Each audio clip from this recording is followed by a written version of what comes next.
Look at that. All right.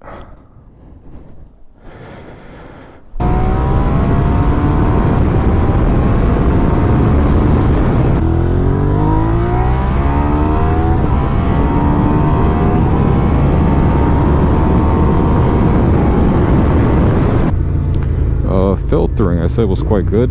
Let me demonstrate. Yeah, see, nice and narrow. There's the police right there. I'm going over the speed limit and I'm filtering like an asshole. Right, cornering at somewhat higher speeds. As you see, quite confidence inspiring.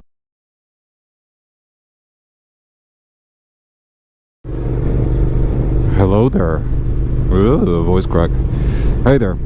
I've had this bike for the past 4 years and I'm selling it soonish, like in a couple days, so I washed it real good and it's ready to be sold.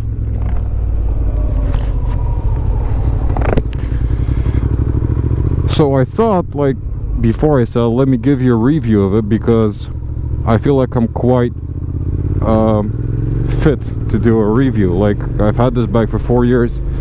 2 of those years I dailied it. The 2 years after that I got another bike. I got a Diversion 600 that I used to daily, and this was just a fun bike, but I ended up like not using it, and I feel like at some point I might regret it, because I love this bike. It's such a great bike, but yeah, I don't really ride it anymore, so I'm selling it. It's a 2003 Suzuki SV650S, and the difference between so that's the second gen. The difference between the first and the second gen, a huge difference in the design. Obviously, the frame is they both have a truss frame. This one has, I feel like, a nicer looking truss frame. It's more of like, I think it's got quite a lot in common with the Ducatis, the monsters, but to be fair, the older one did too. This one, however, has fuel injection, and the previous generation, the first gen, does not. Whatever you might think of the design, this one has fuel injection, and generally fuel injection, early on fuel injection in motorcycles, is quite twitchy and unrefined. This one is not super refined, but it's not like, the fueling is quite nice. It's quite smooth. So it doesn't have the usual first gen, not first gen of the Suzuki, but first generation of fuel injection issues.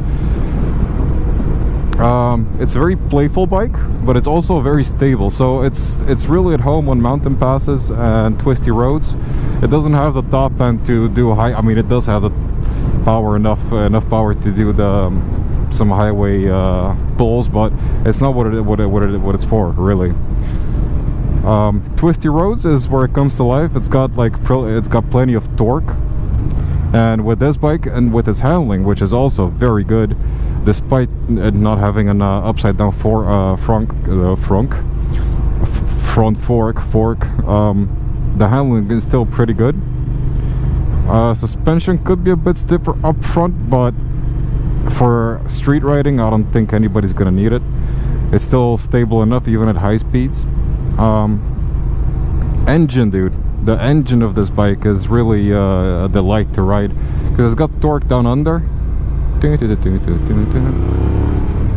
but it's also quite peppy up top. The engine is really nice.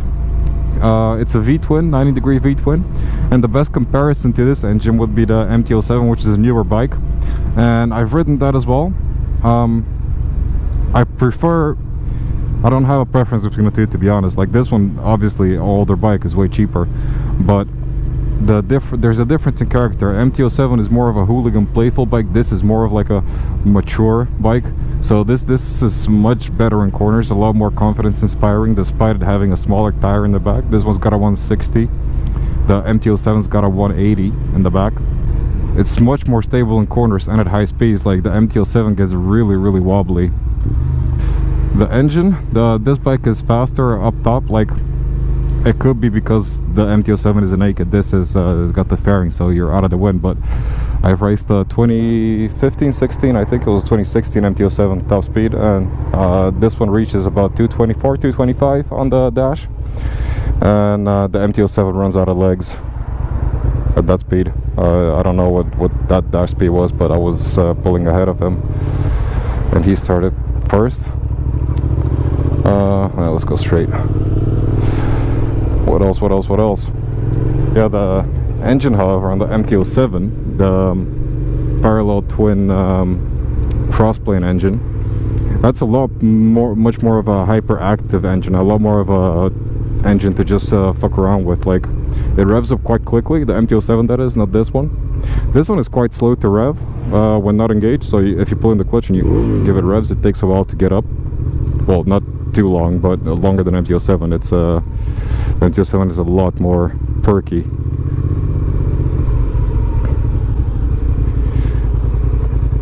Riding position on this bike, it's aggressive, but it's no like proper super sport.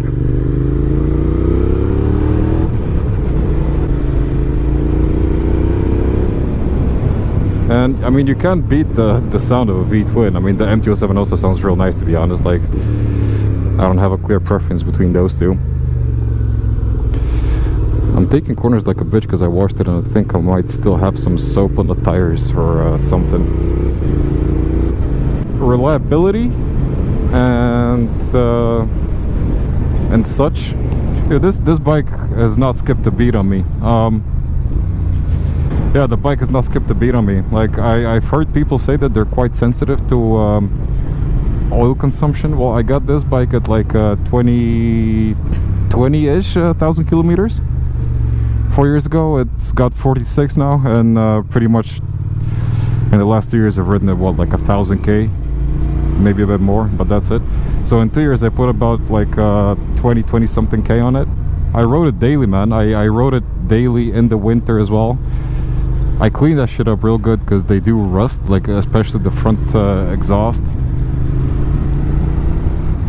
The header rusts quite easily, so I like, if you ride it in the winter with salt, you gotta make sure to clean it, to give it like proper cleaning every time you get home after a ride. But other than that, I just keep up with the oil changes pretty much. Changing the air filter at one point, and that I noticed it was running a bit weirdly, like was missing a bit of responsiveness. Changed the air filter with the high flow one, not the K&N one, the open ones, because that shit can suck up a lot of shit. Because yeah, the air filter can suck up a lot of, the K&Ns can suck up a lot of stuff inside your cylinders, and if you're dailing this, you don't need the extra power to tune it. You want reliability, and that's what I wanted. Let me show you acceleration also.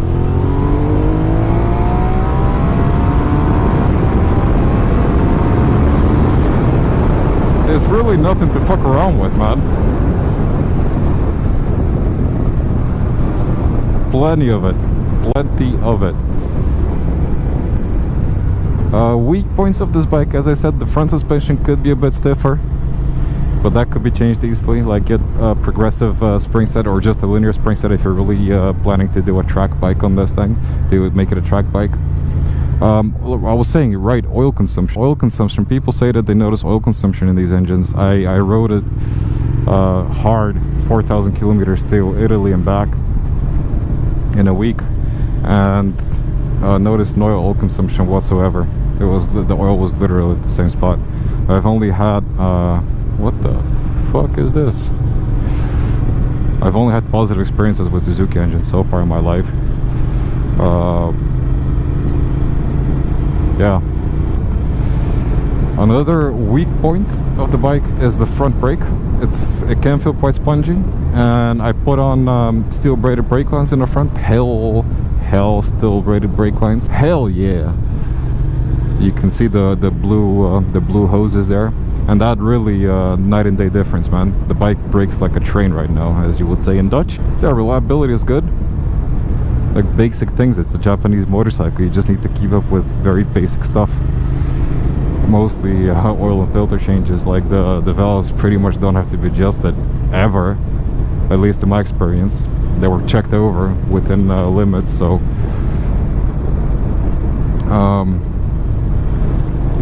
yeah, it's quite light, which I enjoy. I think it's about 180 kilos dry and 5 or 6, 7 more with I'm not exactly sure actually. I think it's less than 180 dry and between 180 and 190 kilograms wet with everything, so it's quite light and flickable. Filtering and stuff, lane splitting, quite easy, quite good, because it's quite narrow, because it's a sport bike kind of thing, right? So it is quite narrow, but also the steering angle, the steering lock reaches quite far, so you can do some pretty tight maneuvering with no problems. But yeah, see, the thing is that with this bike, you can really show people up in corners, man. No matter what kind of bike they have, you can keep up. If you know what you're doing, you can keep up. Just a nice torque that it has and everything. Alright, this is the 03, so it doesn't have ABS, doesn't have ABS. Oh, dude, I thought it would be less busy. It's a work day today. Yeah, this bike doesn't have ABS. What are you doing? Could you go away? Dude, I freaking hate those trucks. I hate those Rams, or Ram trucks that are the way that they are known now. What kind of upgrades? Let me see what kind of upgrades I would do to the bike, and what kind of upgrades have I done. Most of the upgrades that the bike has are stuff that it came with, so there's that. If you're a beginner, get those the frame sliders. This one's got frame sliders, windscreen, seat eliminator for the back passenger. I also have the seat. It's got an exhaust, obviously. It's got a carbon layup-inch exhaust. I'm gonna stop and show off the bike at some point where when I find a nice quiet spot. Basically, upgrades that I would do is the exhaust, because this bike does sound very nice. Like, the engine sounds very nice, so like it doesn't even have to be like too loud. I don't think mine is, even without the DB killer. It's quite a long exhaust, but a nice exhaust. And I like the carbon one, but whatever, as long as it's an exhaust. Like, I like the carbon one because it's got more of a grunty sound as opposed to a tinny metal one, but everything's gonna sound good with this engine. You can watch videos on my channel where I've taken this bike to the Alps and the Dolomites, and there you can see how it behaves in proper twisties. The rear tire is a bit dead at this point. It's not super confidence inspiring in the corners, but it wasn't at that when I rode it in the Alps. So I would recommend to check out those videos if you're curious as to what the bike can do in proper twisties, where it was in its natural habitat, so to say. I know some people put quick shifters on this bike. I'm not the biggest fan of aftermarket quick shifters unless you really know what you're doing. Like, it's absolutely unnecessary. When it comes to speed, it's fun to use, don't get me wrong. I love myself a good quick shifter, but aftermarket ones with tuning the RPMs for how long it kills the engine or the ignition for, tuning it yourself, you can fuck that up and then destroy your gearbox. So clutchless upshifting is just as fast, and the gearbox on this bike is great. So I'm not the biggest advocate of aftermarket quick shifters on this bike, unless you really know what you're doing, you know. Especially on the street, it's not going to make you any faster. It is a lot more fun though, so you know, you do what you want to do. Bike has LED lights in the back, normal in the front, and it's got two headlights in the front, and they both light up. So all your OCD people that don't like it when one is the high beam, one is the low beam, both always work on this one. So there's that. Oh my god, it's so nice and shiny. Do I really want to sell it? I've been in this dilemma for like a year. Right, the way that I rode it was daily, so I had sport touring tires on it. I had the pilot roads. Well, I still have the pilot roads. I have the 5 in the back and the 4 in the front. They didn't have the 5 in the size that I needed when I was changing the front, so I had to get the 4. Both of them great tires.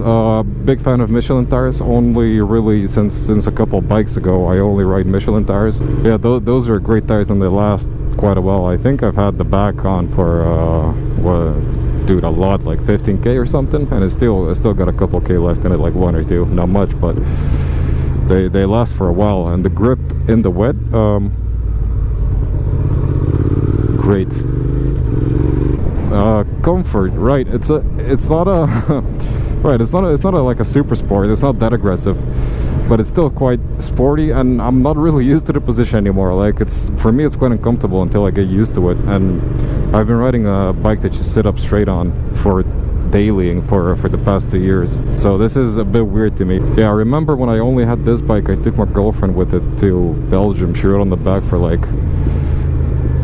350, 400k in one day, with a backpack on as well. It was a Kriega backpack, but still, I was color me impressed, man. That was impressive. Like for two-up touring, I would not recommend this bike, or at least not the S version, or the S version with like a super bike handlebars.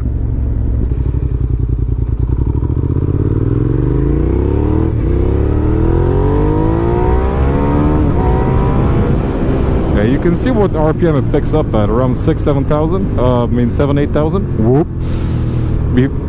Underneath that, it's still got quite a nice growl and stuff, and it still picks up like torquey, nice and torquey, but above that is when the power band really kicks in. Also, keeping it in the right RPMs, quite essential. Like, you don't want to be going under 30 kph in third gear, because it's gonna start like bucking you. Also, not great for the engine. Like, there's a lot of vibrations, and it's not, from what I hear, it's not the best thing for the engine to be under high load and at low RPMs, for this one at least, because of all the excess vibrations that it produces. It's really shiny, nice and shiny now. Look at that. All right, yeah. So that's what it looks like. Still leaking a bit of water from being cleaned. Yeah, good looking bike. Ignore the piece of paint missing over there, the sticker that I took off. Took some paint with it, but it's not too expensive a bike, so if that happens, still not that big of a deal.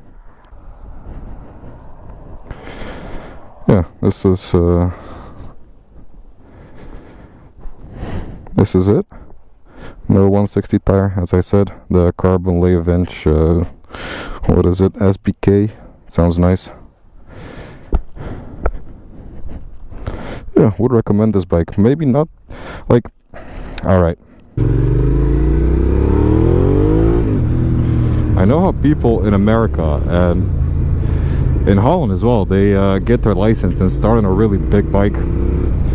And a really big, I mean like a sport bike, like an R6. I don't think that's that much of the case right now, but in Holland at least, it's a lot like either like a 750 sport bike, or a 750 or 1000 naked bike. So like a GSX-S 750 or FZ1 or whatever. That's stupid as fuck, generally. Either, oh, I'm gonna get bored of it. Disagree. But people ask me, is this a good beginner bike? It could be, yeah, but generally would not recommend it. You can go watch, I think the person that does the best review of this, whether it's a good beginner bike or not, is RCR. I'm not sure if it was the first or the second gen, but dude's poetic as hell, so go check out his video on the SV650. So he basically compares the GS500, Suzuki GS500, to a Miata, I think, and this is an S2000, a Honda S2000, and I think he's quite correct, I find, at least. We have this bike, beginner bike, not really. You could, but you really got to take it easy, and you might not get the most out of it, so not sure. Dude, it's hot. Oh, hot. Speaking of, it's a V twin, right? The engine doesn't get as hot as a 4-cylinder, and it's water cooled, so that's nice.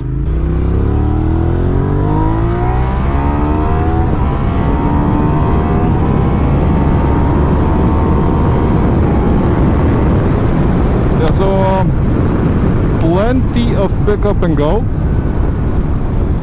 More than enough to lose your license, if that's what you're into. No problem. As I said, top speed about 224, 225 on the dash. thinking about 200, just over 200, 210, 215 maybe on the in real life. Acceleration, on the other hand,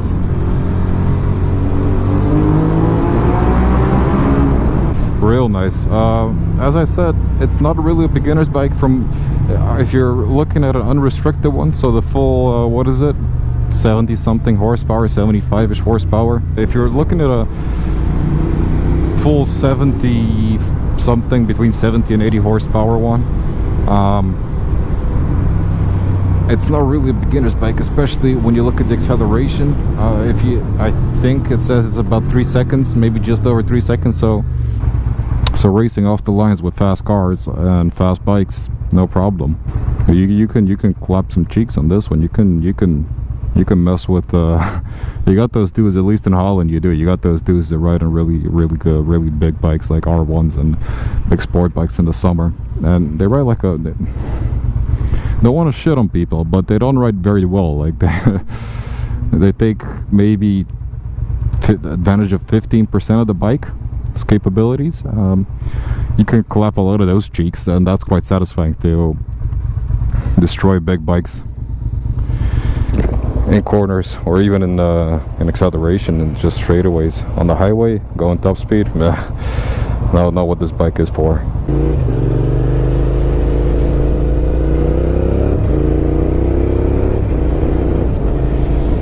But if you're looking at this and an MT-07, depends what you're using it for. Like an MT-07 can be quite fun in the city, and sitting upright is nice when it comes to riding in the city. This is a whole lot cheaper, and the naked version also you sit upright. It's just that the engine in the MT-07 is so much more fitted for a naked bike than this one.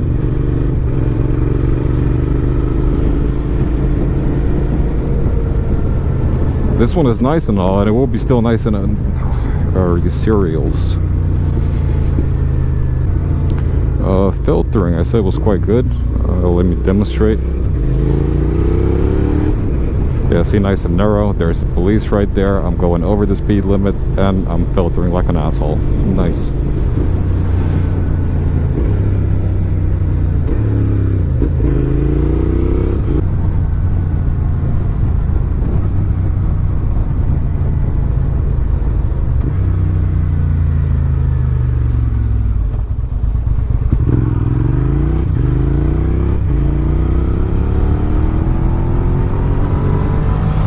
Right, cornering at somewhat higher speeds, as you see. Quite confidence inspiring. Pretty nice. Not that that was a very extreme corner, but very nice. Very stable. You can hang off the bike, no problem. Lower speeds though, like as flickable and light as this is, an MT-07 is still, you sit upright, you know. And so you do. So do you on the naked SV650. It's true. But that hyperactive, twitchy as hell crossplane engine is really nice at low speeds. I like city speeds.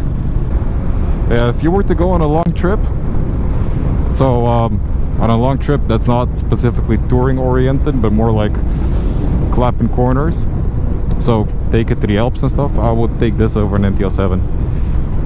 If I was to take it for touring, I wouldn't take either, really, just for relaxed touring, because neither of them are relaxed bikes. If I were to just use it for the city mostly, with some highway every now and again, probably MT-07. But then again, price wise, probably this. Depends what you want. Like, do you want ABS? The newer bikes, the newer versions of this, I think starting from 2008, also have ABS. So there's also that you can consider. In my experience, at least, the V-twins and V4 engines, they have quite a temperamental behavior. So if you're just revving it at a stoplight, there's a chance that it might die, and at low speeds you gotta have your clutch feel on point if you want the bike not to stall on you. All right, speaking of engine, that I've been going back and forth through a bunch of topics right now. Engine braking on this bike is very enjoyable. I do like myself some quite hard engine braking, and this bike delivers that. It's quite nice. You basically don't have to, if you anticipate well and you're not booking it the whole time, if you're just dailying this thing and you anticipate well enough, use engine braking, rev matching, and going down the gears properly, you basically don't have to use your brakes.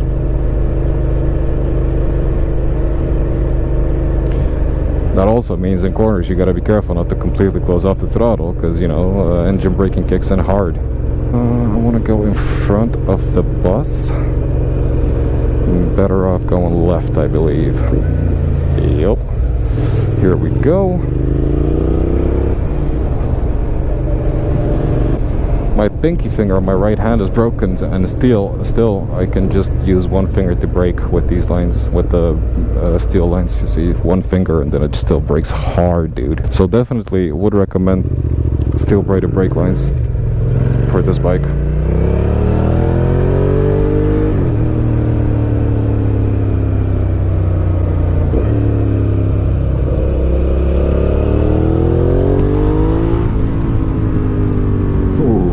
Nice. I'm gonna miss this. I am gonna miss this, not gonna lie.